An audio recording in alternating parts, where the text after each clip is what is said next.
प्रयागराज, आस्था की धरती, संगम की रेती और परंपराओं की हजारों साल पुरानी विरासत। लेकिन माघ मेले के इसी पवित्र माहौल में एक ऐसा टकराव सामने आया जिसने पूरे देश का ध्यान खींच लिया है। पूरा विवाद क्या है? शंकराचार्य को किससे खतरा है?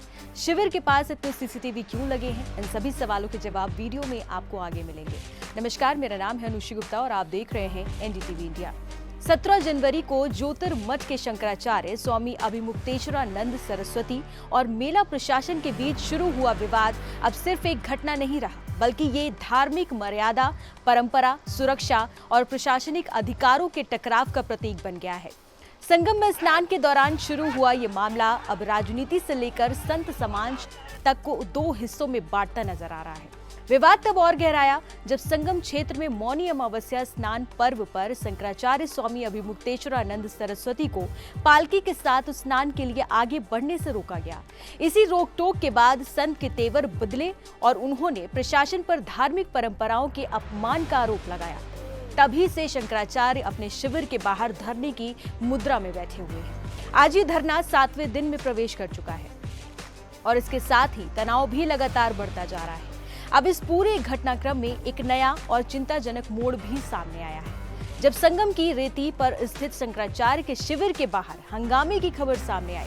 शिविर व्यवस्थापक पंकज पांडे की ओर से कल्पवासी थाना अध्यक्ष को दी गई तहरीर के मुताबिक शाम करीब 6:30 से 7:30 बजे के बीच कुछ असामाजिक तत्व शिविर के बाहर पहुंचे। उनके हाथों में लाठी डंडे थे, भगवा झंडे थे और माहौल में उत्तेजना साफ नजर आ रही थी। तहरीर में आरोप है कि कुछ युवक जबरन शिविर में घुसने की कोशिश करने लगे। स्थिति इतनी बिगड़ गई कि शिविर में रह रहे श्रद्धालुओं की सुरक्षा पर सवाल खड़े हो गए। शंकराचार्य के सेवकों और बाहर से आए इन लोगों के बीच धक्का मुक्की और हाथापाई तक की नौबत आ गई। किसी तरह सेवकों ने हालात को संभाला और उपद्रव कर रहे लोगों को शिविर से बाहर निकाला गया। स्वामी अभिमुक्तेश्वरानंद सरस्वती ने इस घटना को गंभीर खतरे का संकेत बताया है। उनका कहना है कि यदि ऐसे तत्व दोबारा शिविर में दाखिल होते हैं तो न सिर्फ श्रद्धालुओं की जान जोखिम में पड़ सकती है, बल्कि शिविर की संपत्ति को भी भारी नुकसान हो सकता है।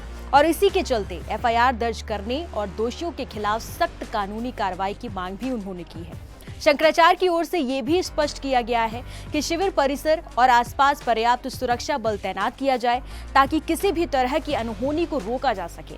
साथ ही ये चेतावनी भी दी गई है कि यदि भविष्य में शिविर या उसके आसपास कोई अप्रिय घटना होती है तो इसकी पूरी जिम्मेदारी मेला प्रशासन और पुलिस प्रशासन की होगी। इस पूरे विवाद के बीच ये सवाल भी उठ रहा है कि क्या ये सिर्फ एक सुरक्षा का मामला है या फिर परंपरा और सत्ता के बीच खींचतान की एक बड़ी तस्वीर बन रही है। गौर करने वाली बात यह है कि स्वामी अभिमुक्तेश्वरानंद सरस्वती पहले भी कई मुद्दों पर मुखर रहे हैं और शंकराचार्य पद को लेकर भी उनके नाम पर विवाद समय समय पर सामने आता रहा है। फिलहाल स्थिति ये है कि शंकराचार्य पालकी से उतरकर वैनिटी वैन में शरण लिए हुए हैं और उनका शिविर सेक्टर 4 त्रिवेणी मार्ग की उत्तरी पटरी पर लगातार सुर्खियों में बना हुआ है। सवाल ये है कि क्या आस्था की इस धरती पर संवाद की जगह टकराव ले लेगा? क्या प्रशासन और संत समाज किसी साझा समाधान तक पहुंच पाएंगे या फिर ये विवाद और ज्यादा गहराता जाएगा? माघ मेला केवल स्नान का पर्व नहीं, बल्कि विश्वास और परंपरा का उत्सव भी होता है। ऐसे में इस टकराव का समाधान भी उसी संवेदनशीलता और सम्मान के साथ होना चाहिए जिसकी उम्मीद करोड़ों श्रद्धालु संगम की इस रेती से कर रहे हैं। आपका इस पूरे विवाद पर क्या सोचना है? हमें कमेंट बॉक्स में जरूर बताइए।